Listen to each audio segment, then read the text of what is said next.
Hello everyone, and welcome to another episode of Real Film Talk. My name is Will Bronlick. Now sit back, grab some snacks, and enjoy the video. This is a video idea I've been wanting to do since this show's inception, where I go over the best and worst for what I've seen so far this year when it comes to movies. Some are good and award-worthy, others will just fade into obscurity. Today, I want to go over the movies I saw that I think left a mark, and the others that I left the theater feeling very disappointed. Now keep in mind, these lists are my opinion, which means it is 100% right, there's no wrong placement, and if you disagree with me on any of these placements, well then you haven't seen enough movies to judge. Okay, yes, I'm kidding. If you like or dislike some of the movies I list, that's totally cool. Just take my listing with a grain of salt. I think we should start with the worst of 2024. Get the bad news out of the way first, rip the band-aid off, give you the vegetables so the dessert tastes even better. That way we can celebrate the best. Another disclaimer, if you're wondering where movie A, B, and C are, then I either haven't seen it, or I have and I just didn't make the list, or I just didn't do a review of it. Before I give you my full list, I want to give a few honorable mentions. These movies were all bad in their own way, but luckily for them, they didn't make the final cut. Those movies are Mousetrap, Hot Frosty, and Ghostbusters Frozen Empire. Now let's dive into the main course. Starting at number 10 is Winnie the Pooh Blood and Honey 2. This is seriously what happens when a beloved character enters the public domain, people. We get movies like these. This is basically a dollar store slasher film with next to no redeeming qualities whatsoever. The same can be said for Mousetrap, but these movies are not just bad, they're offensively bad. As someone who appreciates fine horror, well, we'll get to that in the next list. This just felt like a nothing burger. I actually won't remember these movies at all. Next up at number 9 is RedOne, a movie I seriously wanted to like, but ended up flopping at almost every part of it. While the banter between Evans and Johnson is entertaining, it's another saved Christmas movie with an underwhelming villain, and the two leads have character arcs we've seen in these kinds of movies before. In other words, this is nothing original. It's no wonder this movie is already on streaming. The guy who made the newer Jumanji movies went from this to whoever this is supposed to be. Next, at number 8, we got Megamind versus the Dune Syndicate. As someone who really enjoyed the first Megamind movie, didn't love it, I have to say this was a big slap to the face to the original. The characters aren't the same as they were as the original, especially Megamind. They just made him really dumb, and this guy was supposed to be a supervillain. The animation is cheap, the dialogue is atrocious, and the jokes did not land at all. Thanks for nothing. Coming in at number 7 is M. Night Shyamalan's newest movie, Trap. This is a movie that, from the trailer, showed some promise. To be honest, if they stayed at the concert for the whole movie, and it was just about this guy trying to find his way out, we might get an enjoyable film. Or perhaps make the main character the scapegoat while someone else is the murderer. See? I just came up with 2 different ideas on how to make the movie better. But in this movie, all the characters were incompetent, every scenario seems highly unlikely. I feel like this was just an attempt for Shyamalan to show off his daughter's music career. Also with the random idea to make her the main character about halfway through the whole thing. Great setup, but horrible payoff. I think this one might not be too surprising to some people. And at number 6 is Joker.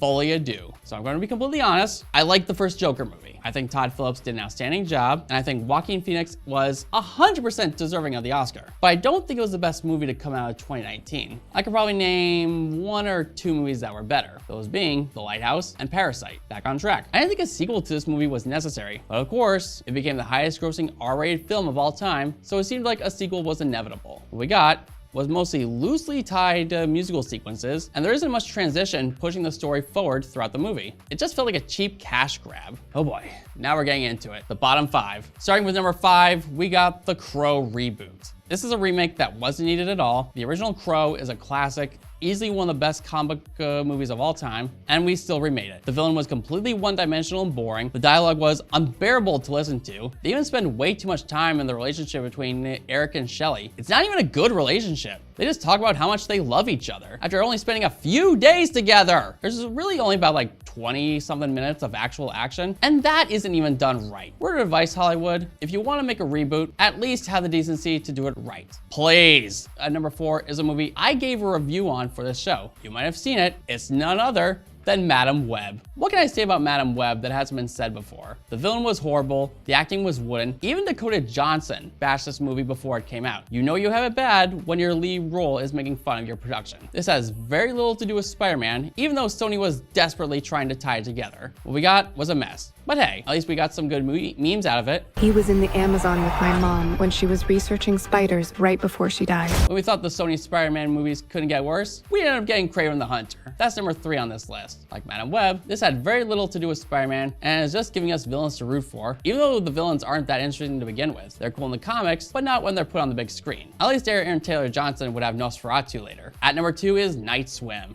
2-minute short film that was expanded to feature length for some reason. If it was more like 25 to 30 minutes, then we'd have something enjoyable. But it felt padded, the writing was dumb, characters do dumb things as expected in horror movies, and the ending could have been done a lot differently, I think. It also didn't help that we just had a movie where a former baseball player is providing for his family and they buy a house. The pool is practically in the background of this movie, and the writer's just like, oh man, we forgot the pool! Lastly, at number 1, the worst movie of 2024 is Borderlands. Now I went into this movie knowing practically nothing about the game. I did a little bit of research, but I was hoping they'd give me some insight of what it's like. Boy, was I a fool. Everyone was horribly miscast. They're all incredibly annoying. I honestly left with more questions than answers. I think a lot of people noticed that the movie is rated PG when the game was rated M, which is basically rated R for video games. However, I think most of it had to do with production interfering and say they needed to make it PG-13. The director of Borderlands, Eli Roth, didn't exactly have the best reputation for a lot of his movies. His most well-known are Thanksgiving, Hostel, Death Wish, and The House with a Clock in its Walls. When it felt like we were going somewhere with good video game adaptations, we ended up getting Borderlands. I think if you want to make a good video game adaptation, just look at movies like Borderlands and do the opposite. Study the game. That does it for the worst movies of 2024. Next up, we'll be looking at the very best of the year. Save for my worst of list, some of these movies I didn't do a review on, or for some who may be wondering where a certain movie is, I either haven't seen it, or I have, but I didn't like it enough to put on my list. Before we start my list, I have a few honorable mentions I want to give out. Those movies are The Fall Guy, Deadpool and Wolverine, and The Best Christmas Pageant Ever. All very enjoyable movies, but they aren't as good as the next 10 we are about to list. Starting at number 10 is a movie I honestly had no interest in seeing, but I found myself to enjoy it. It's the hit Broadway musical turned movie, Wicked. Now, some people might be thinking it's just another, oh, they weren't all that bad. When Wicked became a Broadway show and a book, it was one of the originators of that concept. I never saw the show or read the book, so I went into this pretty much blind. But what else is new with properties I'm not really familiar with? In the end, I found myself to enjoy this movie a good bit. The choreography was fun to watch, it had some nice visuals and production design, the musical numbers were kind of catchy, and the song Defying Gravity was a spectacle to watch. And the performances were good, especially from our main leads. An enjoyable time, but maybe a one and done. Next at number 9 is Kingdom of the Planet of the Apes. Another movie I really enjoyed. I like the visual effects, the new characters. This is a solid addition to this new universe. In my review, I said I wasn't a big fan of the villain and wish he got more time, and I still stand by that. As much as I like this movie, it wasn't as good as some of the others. I hope we see another movie as that's what this is pointing towards, because I want to see more of this world. I want to see more of these new characters. I want to see new challenges arise and how they're going to solve them. I think this new Planet of the Apes franchise has really grown on me. For number 8 is one of my most highly anticipated movies, Robert Eggers' NOS Feratu. I really enjoyed most of his work. If you followed the show for a while, I did a review of The Northman. While I didn't like NOS Feratu as much as, say, The Lighthouse with Robert Pattinson and Willem Dafoe, I still really like this movie. The visuals are amazing, but that's kind of to be expected with a Robert Eggers production. I enjoyed the performances, especially from Lily Rose Depp. I think Eggers is a master at his craft. He doesn't rely on jump scares every 2 minutes. In fact, there really isn't much of that at all in this movie. Also, must give some credit to Bill Skarsgård as Count Orlok. To the movie's credit, you don't see his face right away, and they kept it a secret for the trailers. Now, I must give you a heads up. The reveal isn't anything grand, but it is effective, and they did a good job with the makeup. You almost can't tell it's him, especially with the voice he gives. Willem Dafoe, I feel like, is hit or miss with some people. There are parts where people in my theater were laughing at some of his lines. I'm not sure if he was meant to be funny or if it was unintentional. I just felt like sometimes his line delivery was just taken out of the mood of the current scene. As stated before, Aaron Taylor Johnson was good in this as well. At least he had this movie compared to Kraven. Entering at number 7 is Alien Romulus. Finally, a good alien movie! After a streak of bad alien movies, it's safe to say this was a breath of fresh air. It was as close to capturing what made the first two so memorable. My biggest issue with this movie was, while the first two gave us some great characters, we got some characters. They're not particularly memorable, but they were passable at least. I also feel like this was one of those other installments in a franchise where they had to have some callbacks to the originals. I felt like it was somewhat random, but that's kind of how movies are nowadays. You might argue that there are some dumb decisions made, but I think they're justified when they're acting out of stress and desperation. Knowing how the movie ended and how it apparently did, I think we might be getting more of these. Please be good. Please be good. Please be good. At Bat is number 6 and is honestly my most surprising movie of the year,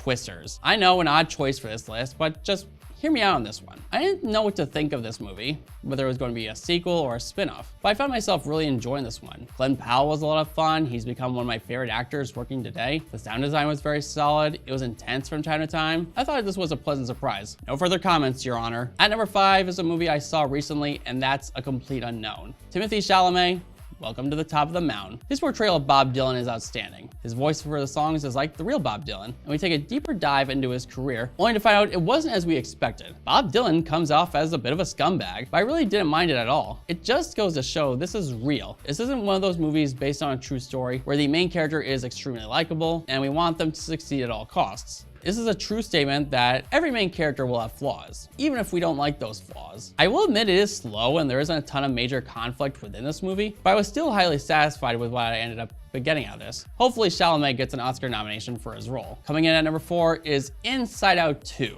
a movie I honestly didn't think was needed. I thought the first Inside Out was amazing, easily one of Pixar's best. And when they announced a sequel was being made, I immediately thought, why? What else can be done? However, seeing as how they're going to introduce new emotions and they show Riley more grown up, I began to show a little bit more interest. After seeing it, I have to say Pixar really made lightning strike twice with this movie. I didn't like it as much as the first movie, but I think the humor was a lot better than the first one. And it had a good number of jokes in there. It does kind of repeat some of the similar themes of the first movie, where anxiety wants to take control, but joy wants her to step aside. It gives kids a good understanding of what anxiety is about and how we can control it. Kids will love it. Adults, I think, can definitely understand it. Our number 3 spot goes to none other than Dune Part 2, another sequel and another hit with Timothée Chalamet. This movie really upped the ante by adding in the possibility of a mass genocide and Paul having to make decisions that'll impact not only him and his legacy, but the people around him. The action was intense, the visual effects were great as always, the music was phenomenal by Hans Zimmer. It left us wanting to see what eventually happens with what we now know. I'm glad I saw this in IMAX because it was a sight to behold. I want to watch this movie again as I think it was better than the first movie, which is a rare case these days. If you thought Inside Out 2 was my best animated movie of the year, it was, until The Wild Robot came out. The Wild Robot is my number 2 entry and my pick for best animated film of the year. I didn't know it was a book until some of my students talked about it. I was not prepared for what happened next. The movie blew my mind with gorgeous animation, some smart dialogue, and overall message about parenthood and coming together. Did this movie blow all my expectations out of the water? Yes, it did. Did I shed a tear during this movie? I choose to plead the fifth father with that one. And now, the moment we've all been waiting for, my favorite movie of 2024. That honor goes to One Life. This was a movie I wanted to do a review on for a long time, but unfortunately there wasn't a theater nearby that was showing it. I had to rent it, and when I finally got around to watching it, I can see why it was highly acclaimed. Anthony Hopkins was fantastic. I think he should at least be considered for an Oscar for this role. It's a great movie to show your history class. Even if Hopkins doesn't get nominated, at least consider Johnny Flynn, who played the younger Nicholas Winton. This is a great tribute for a man who honestly deserves more recognition in the history books. And the best part was, he didn't want to take any credit for his heroic acts. It truly doesn't go unnoticed, and it has a good theme about how one person can make a difference and how the acts of kindness you perform always have a way of coming back to you. You might think Schindler's List is like this, and although this movie is a masterpiece, One Life is something you can show to people of almost any age as it's rated PG, and it shows people that have a small act of kindness can make a big impact. That does it for my best and worst movies of 2024. Thank you for watching this video. I hope you have an amazing start to your new year. I look forward to sharing more reviews with all of you. Until next time, this is Will Bromley, and I will see you at the movies. Save a seat for me.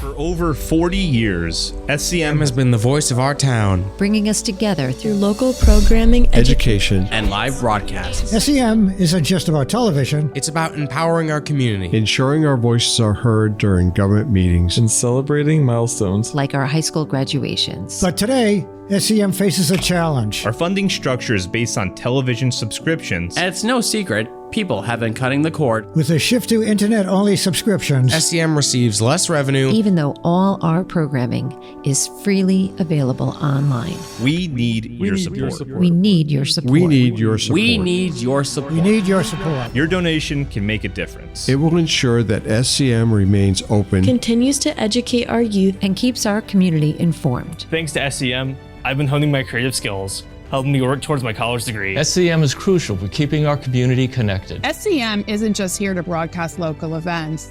They're actually preserving Simsbury's history. Join us. Join us in preserving Simsbury's voice. Simsbury's voice. Together we can ensure that SCM continues to thrive. for generations to come. Visit our website Or scan the QR code on your screen to make your donation. Every Contribution Counts. Thank you for supporting Simsbury Community Media. where your town Your schools and and your government come together.